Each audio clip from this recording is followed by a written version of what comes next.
这个很烫。你说如果没有拿起来会继续滚吗？对啊，这板子很烫，你看。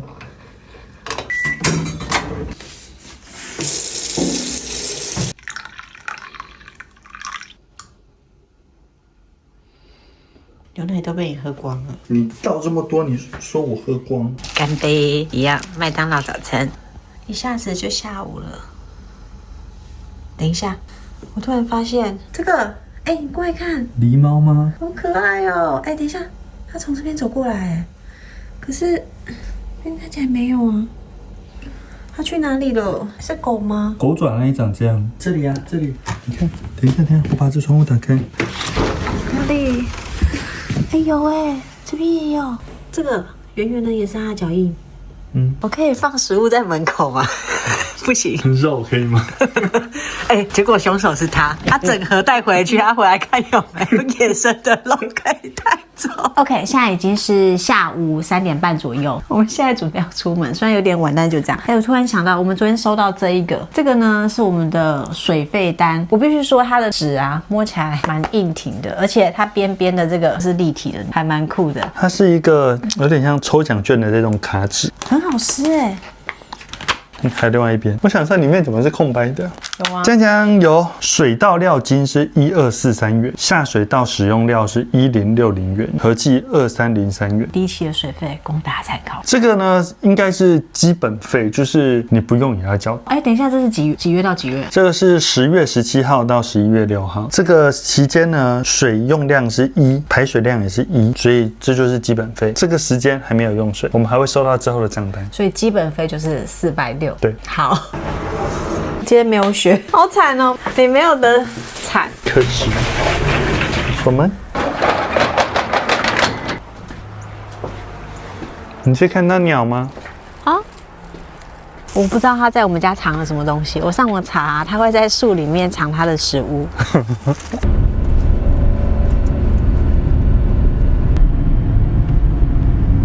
又来宜得利了，我要选什么颜色？选完桌子，现在要选毛毛的布，暖布。它有分暖跟极暖。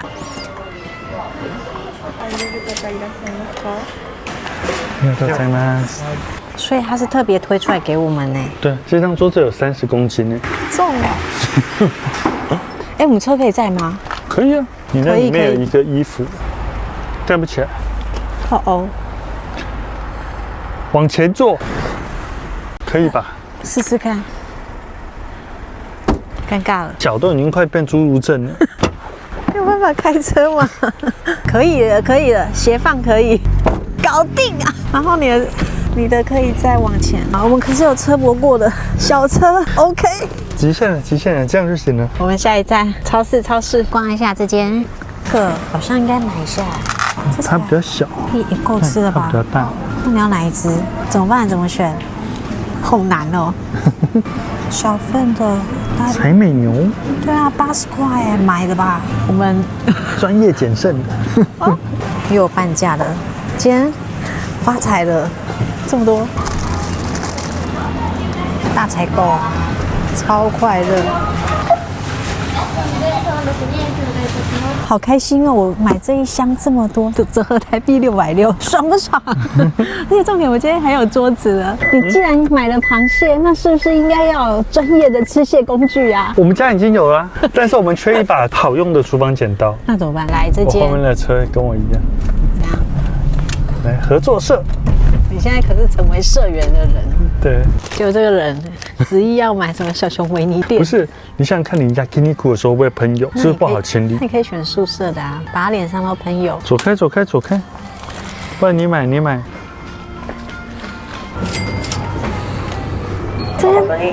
一堆半价，好烦哦！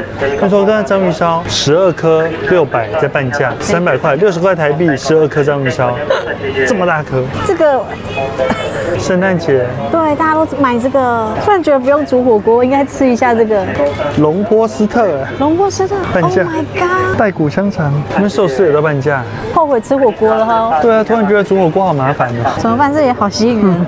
洋食便当，这超便宜的，量超多。多哎。每周2特价109，等于这个甜甜圈20出头。你的甜点了，哎，这可以放多久？上面有写啊。这才8块钱，你要不要？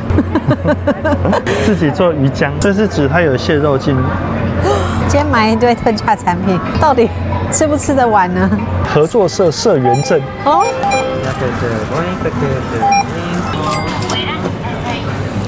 OK， 我们现在回到家了，跟日本人一样，在门口拆包裹。这有根红绳，那绳子是在干嘛用的？好问题，我也不知道。日本的这个缓冲材料超多的。左脚在这里，我拿进去。像一堆东西。我们买的这个桌子，它可以2种高度任选，可以当做一般日式的小矮桌，就是暖桌，也可以当打电脑这样子。它是有点斜的。组装好了，熟悉的压缩袋。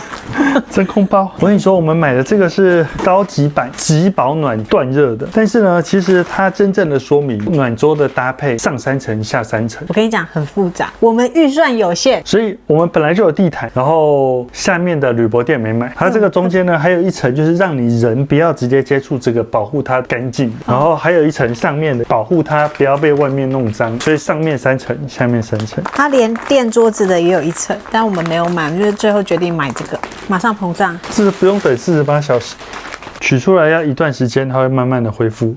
好厚哦。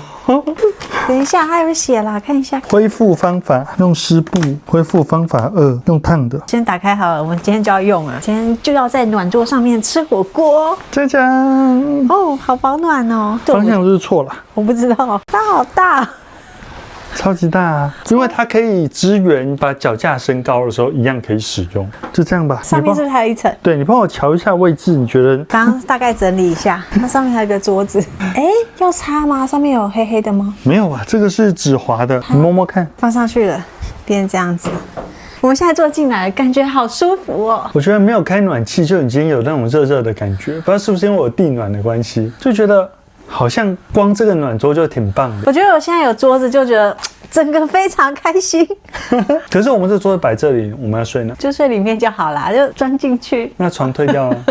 超死！这材质摸起来真的超舒服了，你看画面可以感受出来吗？它超软的。除此之外，今天还有采购这些东西。刚在超市买的糖醋鸡肉吗？那明明就是烤鸡，折合台币38块，可以。分享一下，我们最后买的这一只大螃蟹，这个人还问了 ChatGPT 选哪一只好，他说这个看起来脚比较饱满。他说这只前面大的脚都没有缺，然后又大又粗，而且他们都是同等条件，同样是打8折的情况，买重的就对了。哎，那你这个要怎么煮？我是螃蟹王哎。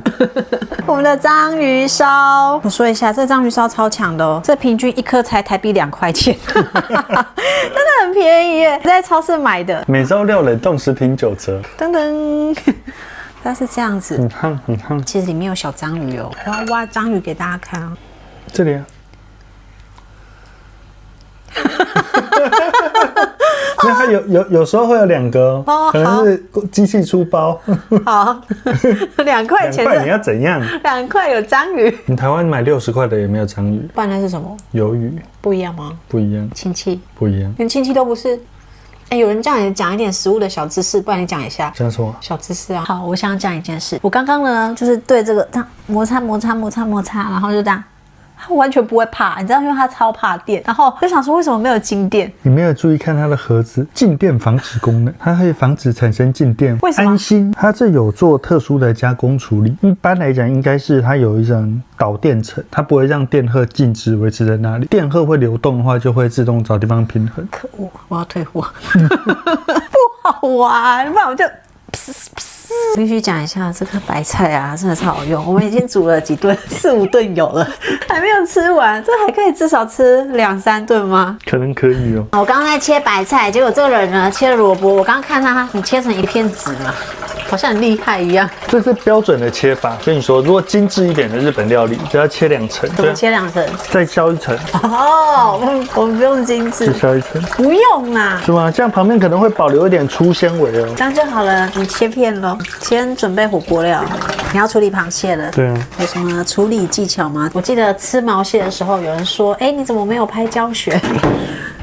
断了。所以它是断了，然后组合上去吗？没关系，至少他补给我了。这个螃蟹嘛，哪有什么技巧？它已经蛤了嘛，嘎了的螃蟹很简单。哎呦，后面黑的，这新鲜吗？应该可以吧？今天把它处理掉就对了。对，杀螃蟹很简单啊，这个脚抓着这个后面。这只也才160，有点紧啊，这人还放大。看比较清楚啊，太紧张吗？不会紧张，就是有点紧啊。好，开了。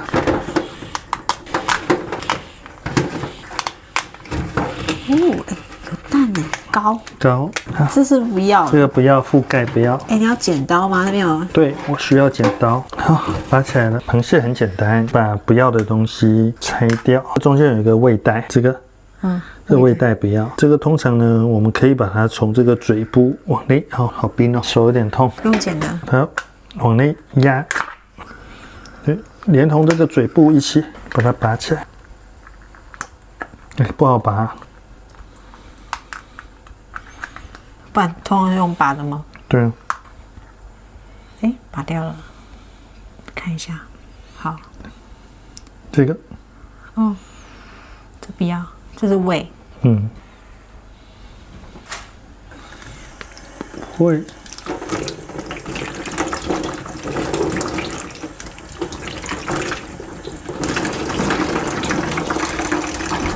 OK， 就这样。好，感觉都没了。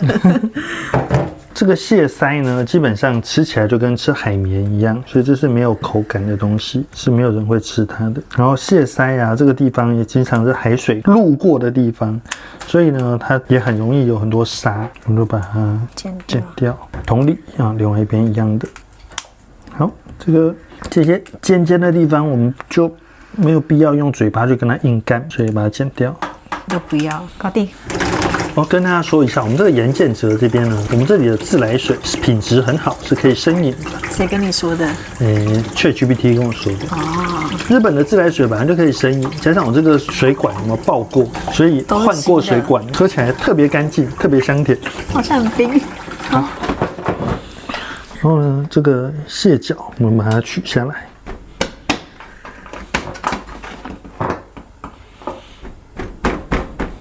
不好切。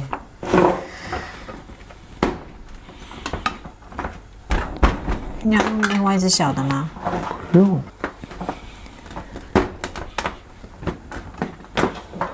毕竟这只是长脚雪蟹，所以呢，我们就是要特别吃它的蟹脚。可怜。气死我了。用剪的。气死我了。很坚固，可以啊，可以。剪下来了。好，搞定。这可以直接丢了吗？这最后再丢。对切。膏都流出来了，感觉是不是要拿个什么装？放在里面，这样比较好切。好，搞定。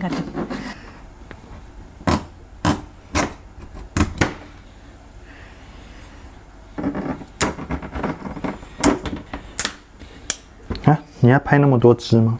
我怕别人看不清楚。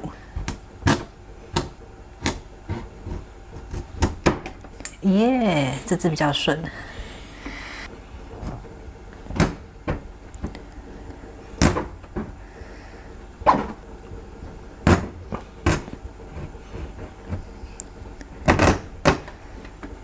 好 ，OK。加汤球，就在 Seiko Model 买的，平均一个才50日币。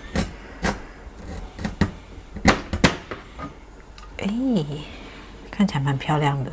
OK， 现在要来摆盘了，看一下你处理的。蟹肉直接丢下去，还是要再切小一点？可以吧？这为什么黑黑的？因为它断脚。就是捕获起来之前它就断了。对。再来。蟹壳盖着。汤匙。对。螃蟹要煮一下。这一锅好邪恶哦。不是啊，这螃蟹才100多块。也是，才100多块，也没有什么。真的是北海道小确幸，真的，每天吃一个螃蟹也不心疼。160大概就是比较贵一点的便当。耶！我跟你讲，你以为这样就结束了吗？我们还有这一盘，这折合台币大概80再打8折，64块一盘焦杂种的和牛也是可以的吧？你这也丢得太随便了吧？是吗？我以为我有摆过，这样不行吗？你这样来煮得到？好，那放一点过来，至少要在汤底下吧？好哦。这个其实是这样子的，你就这样整只有没有插下去，然后烫个大概1-2分钟，好，然后就可以拉起来吃。好像很厉害，专业吃蟹，来前面吃。不能在这边煮，是因为怕整个室内味道都是。这叫和牛螃蟹锅的加热哦，哇哦，很香吧？哇你看我的，这样明太子腐饭看起来是不错，刚刚已经拍了，可恶，真的很棒！等一下一定要炫耀一下，这一餐半价人参，每一个都是半价，哎，没有。这个8折牛肉，光看这个壳就觉得它很大吧？可以呀，你看这样子，哎呀，要先吃什么？直接先吃这个啊，这不能泡太久。你先示范怎么吃啊？有人说我们吃的环节都拍太短，我是怕大家饿，好吗？这还不简单，这我都已经处理好了，整个壳都已经开了，你只需要把它拿出来，然后一推，这不就是一根蟹肉棒吗？我试试看味道，不好吃。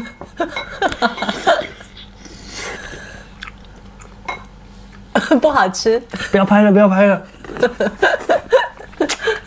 你吃吃看，你吃一吃。